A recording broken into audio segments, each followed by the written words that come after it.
اهواز یا اهواز یک حرف عنوان درگیری بسیار پیچیده‌ای است که در استان خوزستان ما یعنی جنوب غربی جغرافیای به نام ایران در حال وقوع هستش.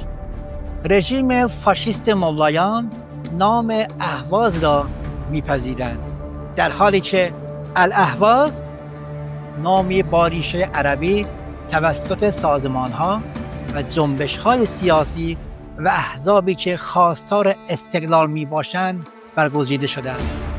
در این منطقه بحث برانگیز در حال حاضر میلیون‌ها نفر زندگی می‌کنند که بیشتر آنها عرب میباشند، همراه با سایر اقوام. برخلاف آنچه بسیاری معتقدند، اکثر آنها به اسلام شیعی معتقد میباشند و پایبند میباشند. اما حضور اعراب در آنجا از چه زمانی آغاز شده است؟ تاریخ منطقه بسیار قدیمی میباشد و شاهد حضور ملیت‌ها و فرهنگ‌های بسیاری بوده است.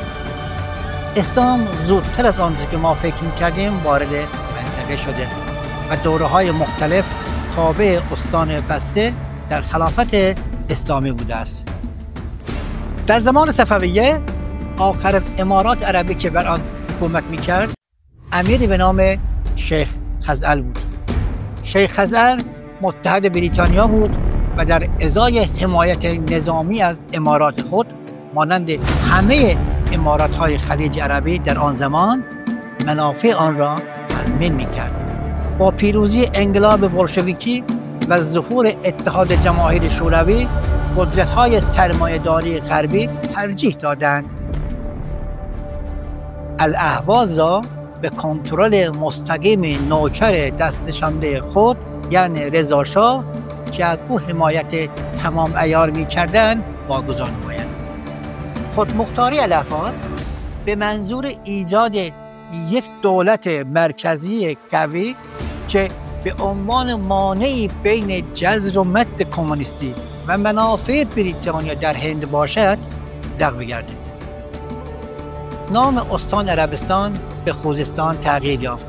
برخی از اهالی آن این امر را تجاوز به هویت و محدودیت برای خودشان می‌دانستند و از این رو از انقلاب اسلامی حمایت کردند.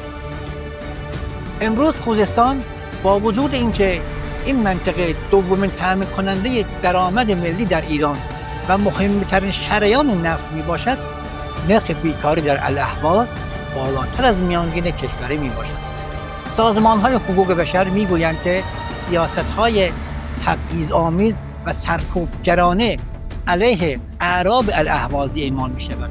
ادعایی که رژیم ناخلف ایران دائما آن را رد می‌کند.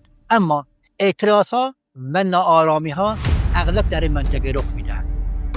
مهمترین آنها اعتراضات سال 2005 بود که پس از افشای نامه‌ای حاوی طرحی برای تغییر ترکیب جمعیتی به نفع فارس‌ها بود آغاز شد.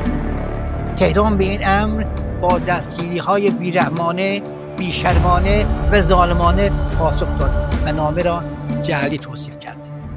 خواسته‌های مردم از درخواست برای بهبود شرایط گرفته تا مبارزات جدایی طلب که توسط سازمان‌های متعدد حمایت می‌شود متغیر است.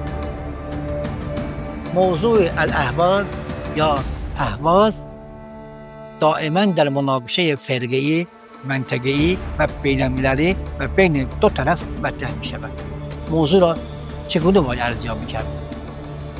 همکنون شماری از بسیاری زندانیان سیاسی که در جوق استثمار، استبداد و بیشرمانه‌ترین و نالایق‌ترین زندان‌های رژیم دوستان، برادران، خواهران عرب ما در زندان‌ها هستند، شماری از آنها را با عکساش و مدت زندانشون را ما یادآوری می‌کنیم.